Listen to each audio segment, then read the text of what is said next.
Hello అండి, welcome to SS వంటలు and పూజలు. ఈరోజు వీడియో వచ్చేసి పల్లికార పొడి. ఇది పొడిగా ఎలా రావాలి ఏంటనేది నేను ఇప్పుడు ఈ వీడియోలో మీకు చూపిస్తాను. కొంతమంది మాకు ముద్దగా వచ్చేస్తుంది ఎప్పుడు చేసినా మీరు చూపియండి అనేసి కామెంట్ చేశారు. అందువల్ల ఈ వీడియో చూపించేస్తున్నాను. ఇది 1 మంత్ వరకు కూడా మనం స్టోర్ చేసుకోవచ్చు.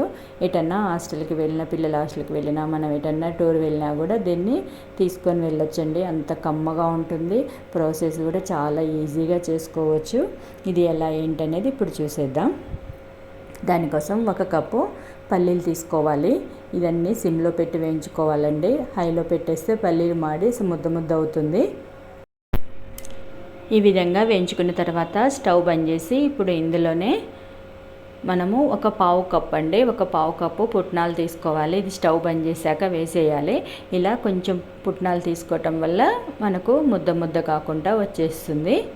దీన్ని పూర్తిగా చల్లారనివ్వాలి. ఇలా పూర్తిగా చల్లారాక ఇప్పుడు ఇవి మిక్సీ జార్లో వేసేసి ఇందులోనే ఒక 10-15 వెల్లుల్లి వేసుకోవాలి. వెల్లుల్లి కూడా పొట్టు తీయొద్దండి.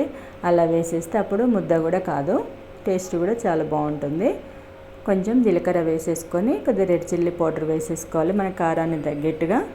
కొంచెం దీనికి ఎక్కువే పడుతుంది కారం. తర్వాత సరిపడా సాల్ట్ వేసేసి ఒకసారి గ్రైండ్ చేసుకోవటమే. అంతే అండి, ఎంతో ఈజీగా పల్లికార పొడి అవుతుంది. చాలా బాగుంటుంది, టేస్ట్ కూడా ఇలా పొడి పొడిగా వచ్చేస్తుంది. దీన్ని ఇప్పుడు మనం ఎయిర్ కంటైనర్ బాక్స్లో వేసేసుకోనండి స్టోర్ చేసుకుంటే 1 మంత్ వరకు కూడా చాలా బాగుంటుంది. ఎక్కడ కూడా ముద్ద కాలేదండి, అంతా పొడి పొడిగా వచ్చేసింది. చూసారు కదండి. ఇలా బాక్స్లో పోసేసుకొని మనం మూత పెట్టేసుకుంటే 1 మంత్ వరకు కూడా ఉంటుంది. ఇంతే అండి, చాలా ఈజీ ప్రాసెస్, ఎవరైనా చేసుకోవచ్చు. నచ్చిందండి వీడియో? నచ్చితే లైక్ చేయండి, షేర్ చేయండి, సబ్స్క్రైబ్ చేసుకోండి. ఇలాంటి మంచి మంచి వీడియో కోసం చూస్తూనే ఉండండి. ఎస్ఎస్ వంటలు అండ్ పూజలు. Thank you for watching. Comment చేయడం మాత్రం అస్సలు మర్చిపోవద్దండి.